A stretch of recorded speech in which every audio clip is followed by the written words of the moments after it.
So the story goes that I talked to this girl on a dating site, and we had a great conversation. Well, I had a great conversation for the 2 hours that I talked to her.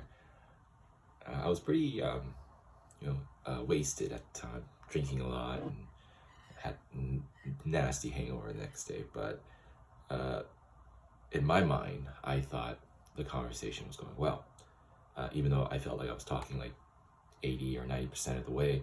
uh, I gave several attempts for her to talk instead, hoping that, hey, there must be something I can listen to too. Like, I don't want to do all the talking, but she kept insisting, kept like, no, like, just keep going. And at first, maybe I thought that she was being polite or nice. And it's like, hey, can I take a piss break? Like, these drinks are killing me. She's like, sure. And then 5 minutes later, come go out and have a big bowl of weed, just just clear any anxiety away, I guess you could say. Maybe it was too much drugs, I don't know. Yeah, so we talked for another 50 minutes, and next day, you obviously want to talk some more, and you give her one of those good mornings, and I hope I didn't say any stupid messages, right? Because I was pretty wasted. I just remember waking up and like, whoa, I have a glass in my hand.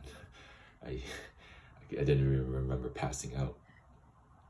And yeah, uh, you're checking the messages and no reply, no reply, no reply.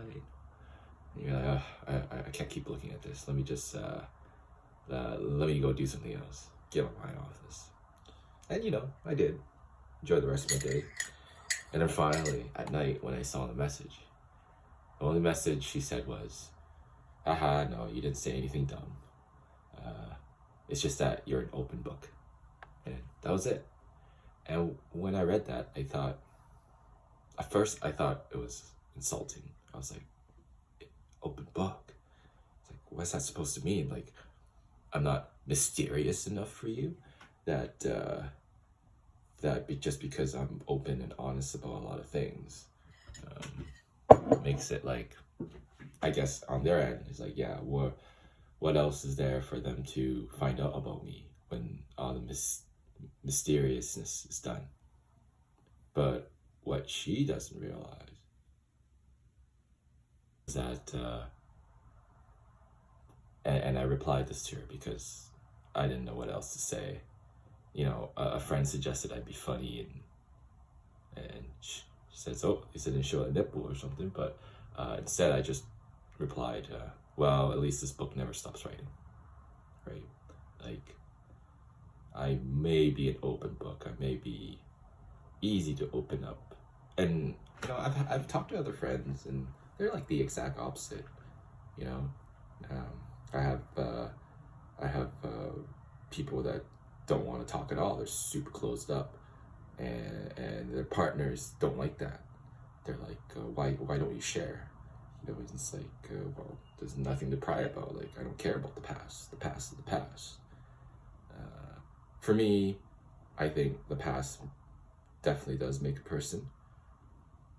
It's eventually, if you get serious with somebody, you're gonna have to learn about their past. And whether that past is jaded or beautiful, I think it's just, eventually it's gonna happen. And I guess for me, for my point is that I like to lay all my cards on the table. And if a girl doesn't still think I'm mysterious, then you know what? So be it. I'm not gonna change. You need to read me as a book, because most of the time, most of the girls you date can barely read anyways. And I don't mean that in the wrong way, but it'd be nice for once if a girl could have the looks and could have the reading per minute ability to. Yeah, it was just so. Yeah, if you're an open book, guys, don't sweat it. Just keep being an open book. Find the reader that wants to read you. Peace.